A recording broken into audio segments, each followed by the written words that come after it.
प्यारे बच्चों, इस कक्षा में आप सबका स्वागत है। इस कक्षा में हम सूर्यकांत त्रिपाठी की दूसरी कविता अट नहीं रही को समझेंगे। हम सूर्यकांत त्रिपाठी निराला जी के विषय में पहली वीडियो में बात कर चुके हैं। इसमें हम कविता अट नहीं रही को समझेंगे। तो आइए, अट नहीं रही है अर्थात समा नहीं पा रही है। अट समाना नहीं रही है, पा नहीं रही है, अर्थात इस कविता में फागुन मास की सुंदरता, जो फागुन के महीने में जब चारों तरफ सुंदरता ही सुंदरता होती है, उल्लास ही उल्लास होता है, सभी पेड़ पौधों पर फल फूल उत्पन्न होते हैं, तो चारों तरफ सुगंधी सुगंधी फैल जाती है, सुंदरता ही सुंदरता फैल जाती है। तो उसका वर्णन इस कविता में है। अट नहीं रही है आभा फागुन की तन।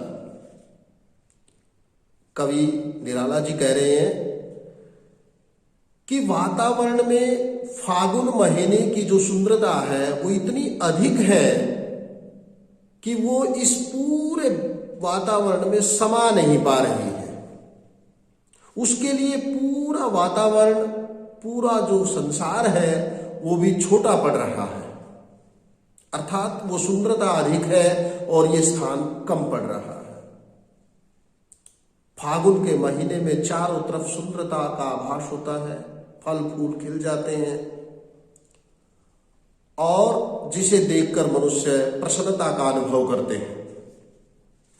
सट नहीं रही है अर्थात वो सुंदरता इतनी अधिक है कि वो समा नहीं पा रही है, उस वातावरण के लिए वो बहुत अधिक है। कहीं सांस लेते हो घर घर भर देते हो।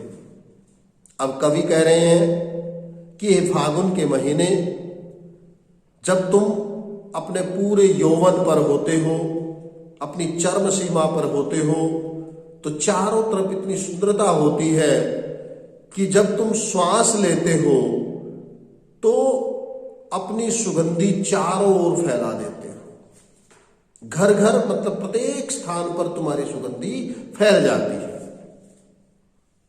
उड़ने को नभ में तुम पर कर देते हो, अर्थात जब तुम श्वास लेते हो तो अपने काल्पनिक पंखों के साथ आकाश में भी उड़ना चाहते हो और आकाश में भी वो सुगंधी फैल जाती है और ऐसा लगता है कि चारों तरफ जो है काल्पनिक पंखों वाले जो है सुंदरता ही सुंदरता जो है वो पक्षियों की भांति फैल रही है।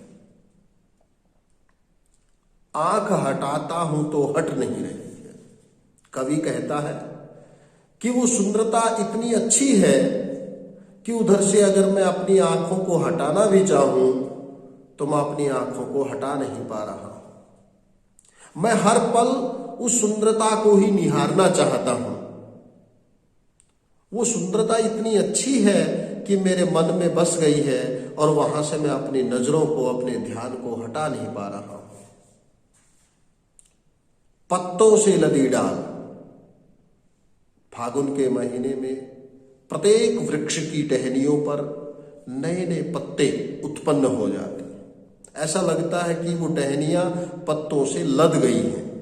नई नई कोपलों से जो नए जो पल्लव उत्पन्न होते हैं, पत्ते उत्पन्न होते हैं, उनसे वो टहनियां लदी हुई सी नजर आती है। कहीं हरी लाल, कहीं हरी कहीं लाल। वो पत्तियां कहीं पर हरे रंग की हैं तो कहीं पर लाल रंग की हैं।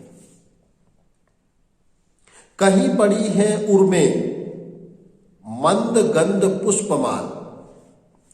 और वो नई नई कोपले जब टहनियों पर जड़ित होती हैं तो उन्हें देखकर ऐसा लगता है कि जैसे वृक्षों पर मंद मंद सुगंधी वाले जो फूल हैं उनकी मालाएं सी बन गई हैं और वो वृक्षों पर डाल रखी हैं। अर्थात प्रत्येक वृक्ष पर अनेक भांति भांति रंग के खुशबूदार फूल उत्पन्न होते हैं और नए नए पत्ते भी आते हैं। उन खुशबूदार फूलों को और नए नए पत्तों को देखकर ऐसा आभास होता है कि वृक्षों ने जो है एक माला सी धारण कर ली है। पाट पाट शोभा श्री, पाट पाट का मतलब जगह जगह पर, स्थान स्थान पर, शोभा श्री सुंदरता से भरपूर, अर्थात प्रत्येक जगह जो है वो सुंदरता से परिपूर्ण है, पट नहीं रही है। और वो जो शोभा है, सुंदरता है, वो उस स्थान के लिए कम पड़ रही है, वहां पर वो सुंदरता समा नहीं पा रही है। उस सुंदरता के लिए वातावरण जो है वो छोटा पड़ रहा है। तो बच्चों, इस कविता में फागुन के महीने में जो वसंत ऋतु आती है उसकी सुंदरता का वर्णन है कि वो इतना सुंदर दृश्य है कि कवि चाहता है कि आंखें हटाऊं, लेकिन उससे आंखें हट नहीं रही है। वो सुंदरता इतनी अधिक है कि उसके लिए पूरा वातावरण, पूरा ब्रह्मांड जो है वो कम पड़ रहा है। तो ये इस कविता का अर्थ है बच्चों। इस वीडियो को ध्यान से देखें, सुने। धन्यवाद।